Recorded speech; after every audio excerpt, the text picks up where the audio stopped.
Halo, selamat pagi pemirsa, apa kabar Anda hari ini? Senang sekali kami dapat menjumpai Anda dalam berita Papua hari ini. Saya Yuni Rumbarar bersama tim redaksi telah menyiapkan sejumlah berita menarik dan aktual untuk Anda. Berikut 3 berita utama.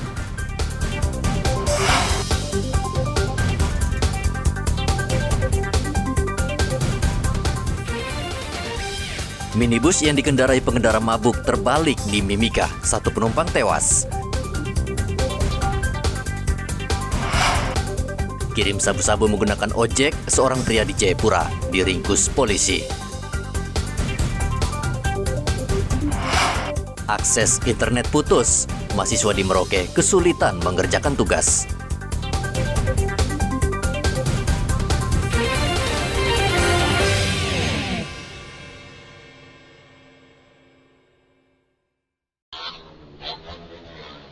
Sebuah minibus Senin kemarin terbalik di Jalan Cendrawasih SP2 Timika. Kecelakaan sempat terekam CCTV di sekitar lokasi kejadian.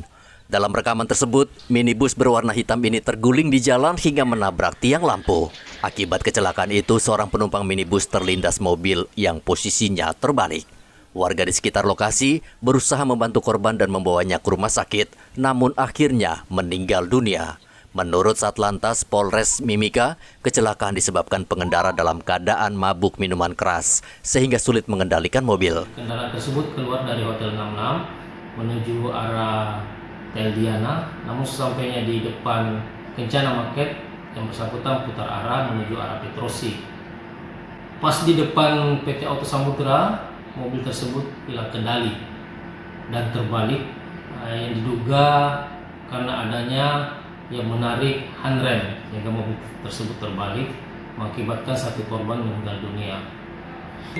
Jumlah penumpang sendiri dengan si sopir ini sebanyak 8 orang dalam kondisi semuanya dipengaruhi oleh minuman beralkohol. Kecelakaan lalu lintas seringkali disebabkan akibat pengendara dalam pengaruh minuman beralkohol. Polisi sudah berkali-kali memperingatkan, namun masih banyak warga yang tidak mengindahkannya. Dari Mimika, Papua Tengah, Igo Batmomolin melaporkan.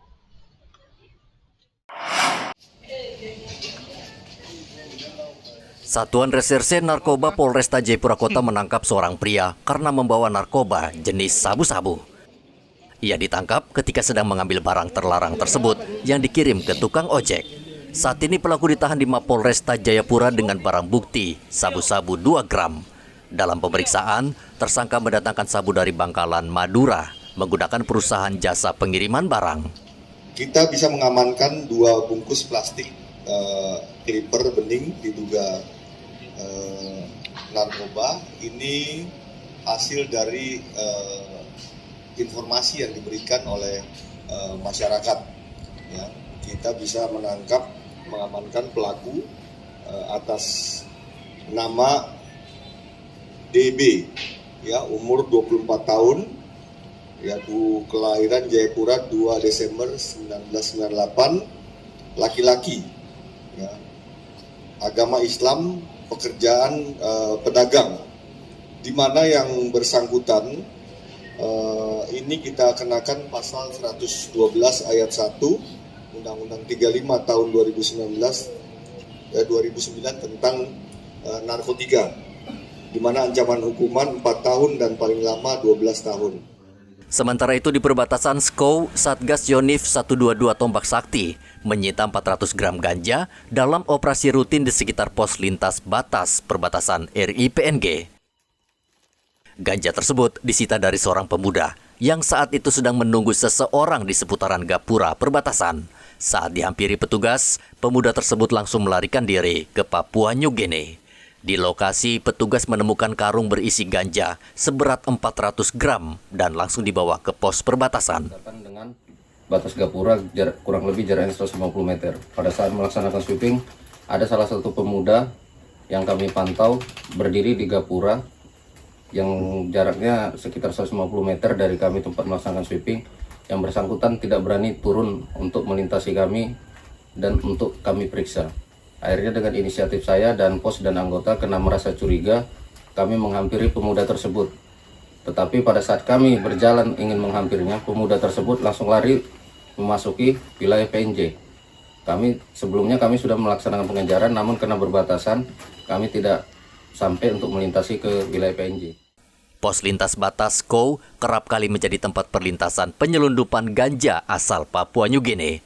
Banyaknya jalan tikus menyebabkan aparat sulit mendeteksi masuknya ganja asal Papua New Guinea. Arthur melaporkan dari kota Jayapura, Papua.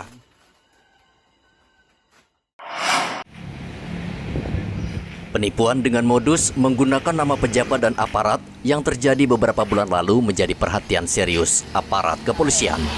Kapolres Mimika AKBP Igede Putra menghimbau masyarakat agar tidak cepat percaya dan mentransfer uang yang diminta si penipu.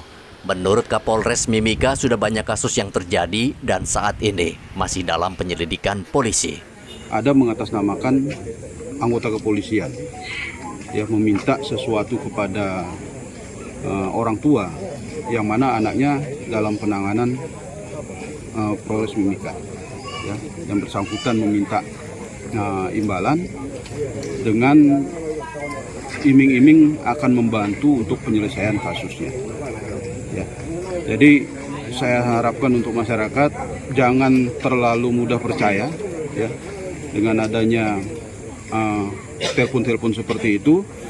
Dan memang kalau kita pelajari, biasanya mereka meminta sejumlah uang dan minta dengan metode transfer. Ya, jadi kalau memang ada hal-hal atau mengalami hal seperti itu, lebih bagus konfirmasi dulu kami. Kasus penipuan dengan menggunakan nama pejabat sebelumnya pernah terjadi dan kasus ini kembali muncul. Penipu menggunakan media sosial seperti WhatsApp maupun telepon. Mereka biasanya meminta uang hingga jutaan rupiah dengan menggunakan nama pejabat dan tidak sedikit korban yang terperdaya. Dari Mimika, Papua Tengah, Igobat Momolin melaporkan.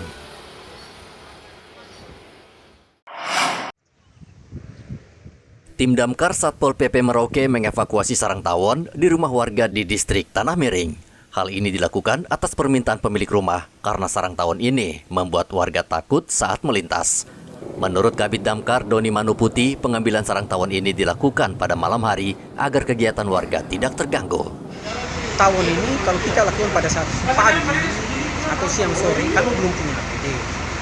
Cara yang paling efektif untuk meminimalkan korban, kami lakukan pada malam hari. Karena pada saat malam itu aktivitas yang dilakukan tawon di situ sudah berkurang. Jadi cara kami dengan cara pada saat penyiraman, kami main lampu dimatikan, dihidupkan sampai sarang tawon tersebut jatuh di hati. Kabid Damkar seringkali mengevakuasi sarang tawon di Merauke. Selain bertugas memadamkan kebakaran, mereka juga wajib membantu warga jika ada permintaan resmi. Muhammad Ridwan melaporkan dari Merauke, Papua Selatan. Jaringan internet di Merauke sudah 3 hari tidak berfungsi. Akibatnya warga resah dan bingung mencari jaringan internet. Sebagai alternatif, warga mencari lokasi yang diperkirakan terdapat sinyal internet. Mahasiswa mencari jaringan di kawasan Kudamati dan Ring Palapa. Mereka berkumpul di tempat ini untuk mengerjakan tugas kampus. Ini kesini ngapain ini? Buat cari jaringan. Jaringan. Kenapa memang jaringannya di Merauke ini? Jaringan Merauke lagi tidak baik. Ini di mana tempatnya nih sekarang ini? Bagian Kudamati. Bagian Kudamati. Kalau jaringan sini gimana? Bagus. Sangat bagus. Sangat bagus ya. Nah, kalau kamu dengar dari Telkom itu kira-kira kapan jaringannya baru membaik itu? Kalau informasi dari Telkom belum ada info. Belum ada info ya? Cari jaringan, Pak. Jaringan. Memang jaringannya kenapa di Merauke ini? Lagi tidak stabil. Ini di mana nih kamu sekarang ini? Lagi di bagian ini, Pak. Kudamati. Kudamati. Nah, kalau di sini kamu dapat jaringan gimana? Bagus? Lancar. Ada kendala? Kalau di sini tidak. Tidak ya. Tapi ini semua orang Merauke udah pada tahu belum ya? Belum ya? Separuh. Separuh ya. Pihak Telkom belum bisa memastikan kapan jaringan internet akan membaik kembali. Diduga jaringan optik yang ada di bawah laut Merauke terputus sehingga internet saat ini dialihkan ke satelit. Muhammad Ridwan melaporkan dari Merauke, Papua Selatan.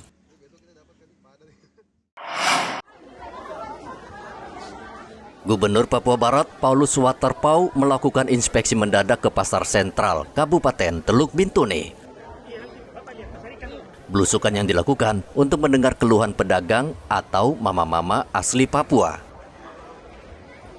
Gubernur juga berbelanja dengan memborong hasil kebun yang dijual mama-mama asli Papua di Pasar Sentral.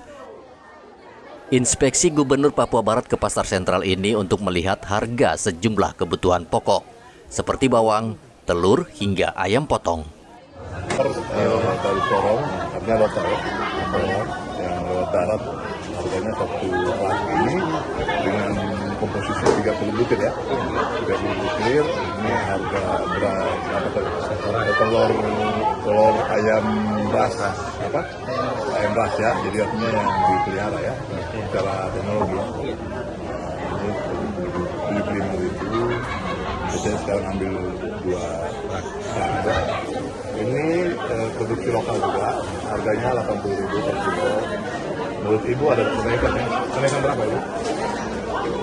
20.000 ya? Ini karena jarang. Begitu ya? Kalau ini keriting ya? Kesempatan ini dimanfaatkan pedagang untuk menyampaikan unek-unek kepada gubernur. Mereka meminta Pemkab membangun lapak yang memadai untuk mereka serta sarana transportasi untuk memasarkan hasil bumi mereka. Buat kami masyarakat di suku, khususnya kami orang Papua, kami sangat bangga bahwa beliau bisa datang. Terus terang karena apa yang kami masyarakat rasakan di pasar ini tidak sesuai dengan apa yang sebelumnya begitu. Terus harga jualan kami itu berbeda lagi dengan teman-teman kami orang Nusantara. Kami jual 10.000, sedangkan mereka jualnya 5.000 per ikan. Terus membuat kami orang Papua rasa bahwa ini negeri kami tertindas.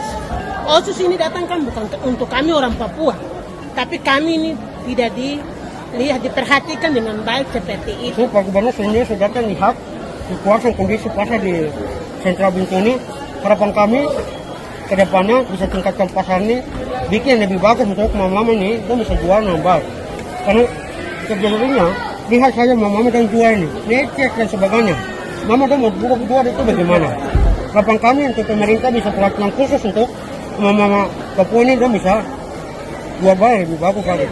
Mama dorong punya hasil kebun, kasih yang sudah capek, jadi Richard harus tetapkan dia punya harga.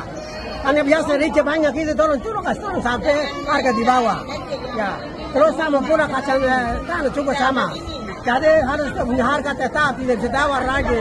Harus pemerintah daerah dari gubernur sampai bupati tetapkan dia punya hasil kebun ini.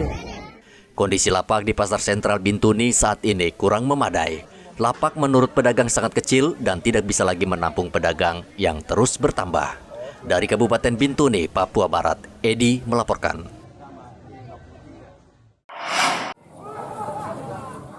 Harga tomat dan cabai di Pasar Wamanggu Merauke saat ini turun drastis. Untuk tomat sebelumnya dijual Rp15.000 per kilogram, saat ini harganya Rp2.000 per kilogram. Begitu juga dengan cabai kecil, saat ini dijual sekitar Rp45.000 per kilogram. Padahal sebelumnya harga cabai Rp80.000 per kilogram. Berapa per kilo belinya? 1.000 ya? Saya belinya di lokasi 1.000. 1.000 ya. Jualnya 1.500. Nah, kalau lombok kecilnya Ibu berapa kemarin? Kemarin beli 40. 40 ya? Iya. Nah, kalau yang lombok besarnya? Lombok besar kan belinya kan di lokasi ya 15. 15 ya. Jual 20. Kenapa bisa sampai murah begitu Bu, di lokasi? Ya, karena orang tanam semakin banyak loh, jadi ya, panen semua. Lagi panen semua. Murahnya harga cabai dan tomat dikarenakan petani saat ini sedang panen dan tidak mengirim hasil panen keluar Merauke.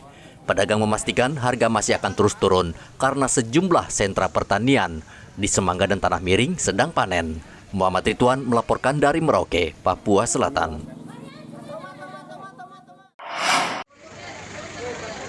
Ratusan warga tiap hari mendatangi Polres Merauke untuk mengurus SKCK sebagai persyaratan untuk mendaftar calon pegawai negeri sipil tahun 2023. Sebagian besar yang datang mengurus adalah mahasiswa yang baru saja lulus. Salah satunya adalah Chris, ia mengurus SKCK agar bisa melamar di pemerintahan untuk menjadi penyuluh pertanian. Ya, dalam rangka mempersiapkan berkas-berkas untuk tes PNS. Gitu. Nah, ini berapa lama ngurusnya ini? Cepat saja? Semoga saja cepat saja ya Pak, karena ini baru mau saya masukkan berkas. Oh gitu. Lia, ini ngurus apa Lia? SKCK. Keperluannya untuk apa Lia? Untuk pendaftaran CPNS. CPNS. Lama ngurusnya lama nggak? Lama. Udah berapa hari? 4. 4 hari ya. Sampai sekarang belum jadi ya? Belum jadi, belum selesai, belum kelar, belum ya? Oh. Sejak 5 hari terakhir, Polres Merauke Bidang Intelkam sibuk melayani warga yang datang untuk mengurus SKCK. Pemerintah membuka kembali penerimaan PNS untuk formasi umum di beberapa kementerian yang akan dibuka secara resmi pada akhir bulan ini. Muhammad Ridwan melaporkan dari Merauke, Papua Selatan.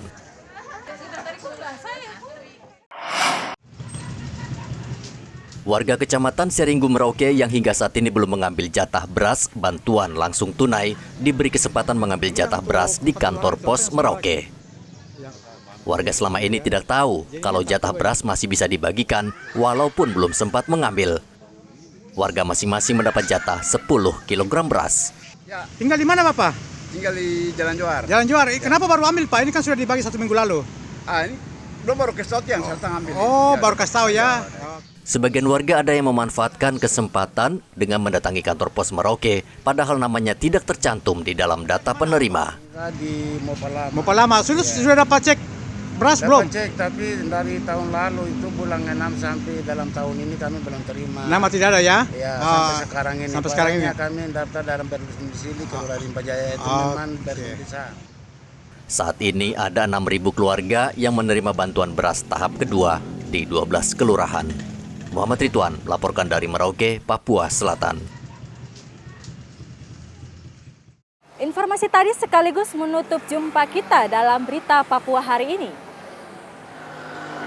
Saya Yuni Rumbarar beserta tim redaksi yang bertugas mengucapkan terima kasih atas perhatian Anda. Selamat pagi, sampai jumpa. Wanyambe.